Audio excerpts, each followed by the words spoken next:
श्री गणेशाय नमः। ओम नमः शिवाय। नमस्कार प्रिय भक्तगणों, जितिया व्रत माताएं अपनी संतान की दीर्घायु के लिए रखती हैं। यह एक निर्जला व्रत है जो अश्विन मास के कृष्ण पक्ष की अष्टमी को रखा जाता है। मान्यता है कि इस व्रत को पूरी श्रद्धा से करने और जितिया व्रत की कथा को पढ़ने अथवा सुनने से महिलाओं के बच्चे खुशहाल होते हैं और उनकी आयु लंबी होती है, उनके सभी कष्ट दूर हो जाते हैं एवं दीर्घायु की प्राप्ति होती है। तो कल जीवितपुत्रिका व्रत को महिलाओं ने धारण किया और आज उसका पारण है। तो चलिए हम प्रेम पूर्वक जितिया व्रत के पारण की कथा का श्रवण करेंगे। तो सर्वप्रथम प्रेम से बोलिए ओम नमः शिवाय। एक बार नौमिषारण्य के निवासी ऋषियों ने संसार के कल्याणार्थ सूत जी से पूछा, हे सूत जी, कराल कलिकाल में लोगों के बालक किस तरह से दीर्घायु होंगे, सो कहिए। सूत जी बोले, जब द्वापर का अंत और कलयुग का आरंभ था, उसी समय बहुत सी शोकाकुल स्त्रियों ने आपस में सलाह की कि क्या इस कलयुग में माता के जीवित रहते पुत्र मर जाएंगे। जब वे आपस में कुछ निर्णय नहीं कर सकी, तब गौतम जी के पास पूछने के लिए गई। जब उनके पास पहुंची तो उसी समय गौतम जी आनंद के साथ बैठे थे। उनके सामने जाकर उन्होंने मस्तक झुकाकर प्रणाम किया। तदंतर स्त्रियों ने पूछा, हे प्रभु, इस कलयुग में लोगों के पुत्र किस तरह जीवित रहेंगे, इसके लिए कोई व्रत या तप हो तो कृपा करके बताइए। इस तरह उनकी बात सुनकर गौतम जी बोले, आपसे मैं वही बात कहूँगा जो पहले मैंने सुन रखा है। गौतम जी ने कहा, जब महाभारत युद्ध का अंत हो गया और द्रोण पुत्र अश्वत्थामा के द्वारा अपने बेटों को मरा देखकर सब पांडव बड़े दुखी हुए, तो पुत्र के शोक से व्याकुल होकर द्रौपदी अपने सखियों के साथ ब्राह्मण श्रेष्ठ धौम्य के पास गई और उसने धौम्य से कहा, हे विपेंद्र, कौन सा उपाय करने से बच्चे दीर्घायु हो सकते हैं, कृपा करके ठीक ठीक कहिए। द्रौपदी के ऐसे वचन सुनकर ऋषि धौम्य बोले, सतयुग में सत्य वचन बोलने वाला, सत्य आचरण करने वाला समदर्शी जीवमुतवाहन नामक एक राजा था। एक बार वह अपनी स्त्री के साथ अपनी ससुराल गया और वहीं रहने लगा। एक दिन आधी रात के समय पुत्र के शोक व्याकुल कोई स्त्री रोने लगी, क्योंकि वह अपने बेटे के दर्शन से निराश हो चुकी थी। उसका पुत्र मर चुका था। वह रोती हुई कहती थी, हाय मुझ बूढ़ी माता के सामने मेरा बेटा जा रहा है। उसका रुदन सुनकर राजा जीवमुतवाहन को तो मानो हृदय विदीर्ण हो गया। वह तत्काल उसी स्त्री के पास गया और उससे पूछा, तुम्हारा बेटा कैसे मरा। बूढ़ी ने कहा, गरुड़ प्रतिदिन आकर गांव के लड़कों को खा जाता है। इस पर दयालु राजा ने कहा, माता अब तुम रो मत, आनंद से बैठो, मैं तुम्हारे बच्चों को बचाने का यत्न करता हूँ। ऐसा कहकर राजा उस स्थान पर गया जहाँ गरुड़ प्रतिदिन आकर मांस खाया करता था। उसी समय गरुड़ भी उस पर टूट पड़ा और मांस खाने लगा। जब अतिशय तेजस्वी गरुड़ ने राजा का बायां अंग खा लिया, तो झटपट राजा ने अपना दाहिना अंग फेरकर गरुड़ के सामने कर दिया। यह देखकर गरुड़ जी ने कहा, तुम कोई देवता हो, कौन हो, तुम मनुष्य तो नहीं जान पड़ते। अच्छा, अपना जन्म और कुल बताओ। पीड़ा से व्याकुल मन वाले राजा ने कहा, हे पक्षीराज, इस तरह के प्रश्न करना व्यर्थ है, तुम अपनी इच्छा भर के मेरा मांस खाओ। यह सुनकर गरुड़ रुक गए और बड़े आदर से राजा के जन्म और कुल की बात पूछने लगे। राजा ने कहा, मेरी माता का नाम है सव्या और मेरे पिता का नाम शालिवाहन है। सूर्यवंश में मेरा जन्म हुआ है और जीवमुतवाहन मेरा नाम है। राजा की दयालुता देखकर गरुड़ ने कहा, हे महाभाग, तुम्हारे मन में जो भी अभिलाषा हो वर मांगो। राजा ने कहा, हे पक्षीराज, यदि आप मुझे वर दे रहे हैं तो वर दीजिए कि आपने अब तक जिन प्राणियों को खाया है वे सब जीवित हो जाएं। हे स्वामिन, अब आपसे यहाँ बालकों को न खाएं और ऐसा कोई उपाय करें कि जहाँ जो उत्पन्न होवे वे लोग बहुत दिनों तक जीवित रहें।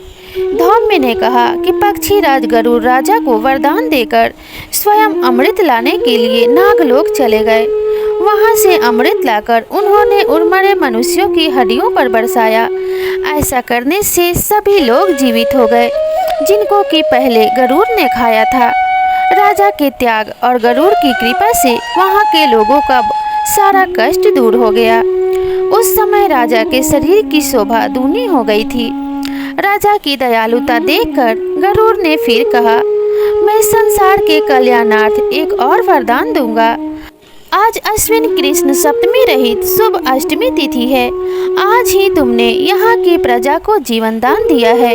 हे वत्स, अब से यह दिन ब्रह्म भाव हो गया है।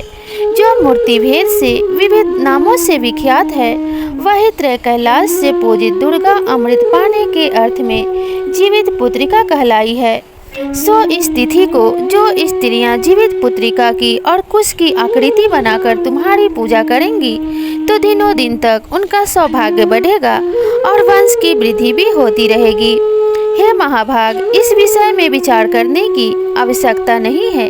हे राजन, सप्तमी रहित और उदया तिथि की अष्टमी का व्रत करें, यानी सप्तमी विद अष्टमी जिस दिन हो उस दिन व्रत न कर शुद्ध अष्टमी को व्रत करें और नवमी में पारण करें। यदि इस पर ध्यान न दिया गया तो फल ही नष्ट हो जाएगा और सौभाग्य तो अवश्य ही नष्ट हो जाएगा।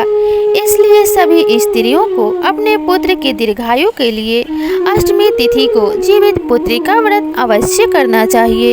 ऐसा करने से उनके पुत्र दीर्घायु होंगे और माताओं को अपने पुत्र के शोक से पीड़ित नहीं होना पड़ेगा। जीमूतवाहन को इस तरह का वरदान देकर गरुड़ बैकुंठ धाम को चले गए और राजा भी अपने पत्नी के साथ अपने नगर को वापस चले आए। धौम्य द्रौपदी से कहते हैं, हे देवी, मैंने यह अतिशय दुर्लभ व्रत तुमको बताया है। इस व्रत को करने से बच्चे दीर्घायु होते हैं। हे देवी, तुम भी पूर्वोक्त विधि से यह व्रत करो और दुर्गा जी का पूजन करो तो तुम्हें अभिलाषित फल प्राप्त होगा।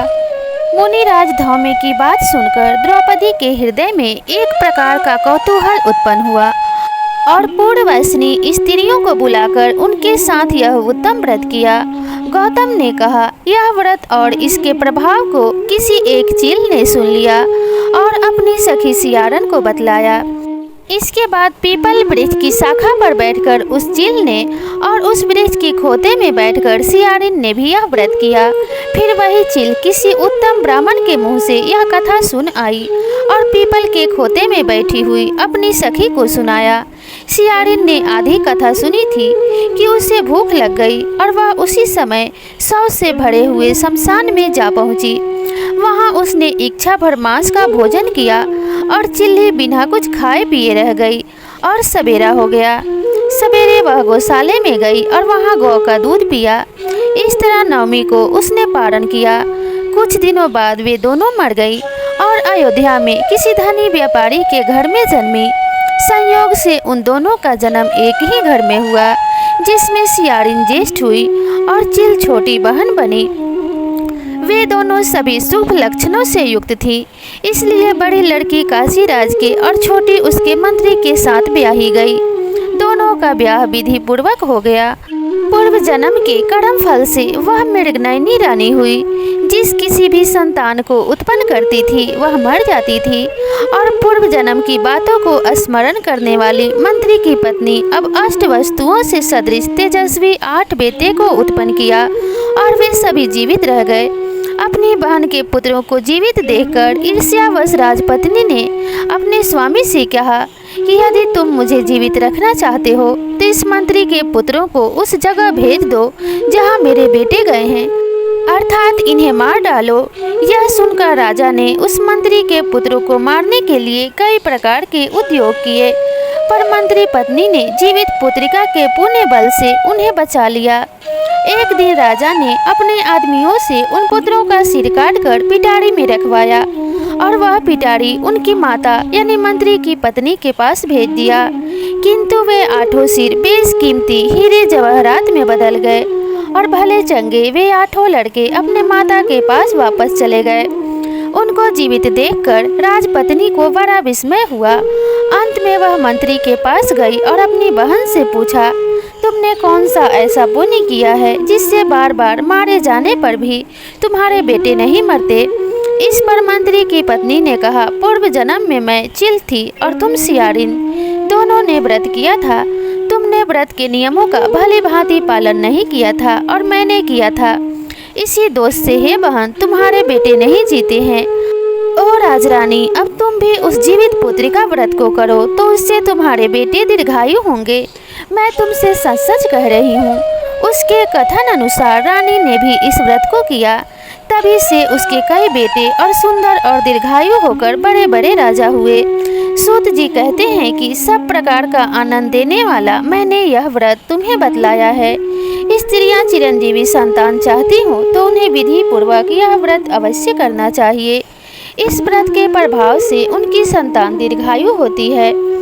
अष्टमी तिथि को विधि पूर्वक माताओं को यह व्रत रखना चाहिए और नौमी तिथि लगने पे गाय के दूध से इस व्रत के पारण करना चाहिए। सर्वप्रथम गाय का दूध पिए, फिर तुलसी की पत्तियों से इस व्रत को खोलें। इस प्रकार से इस व्रत का पारण करने से संतान की आयु लंबी होती है एवं मन वांछित फलों की प्राप्ति होती है। संतान के जीवन में धन वैभव की कभी कमी नहीं रहती।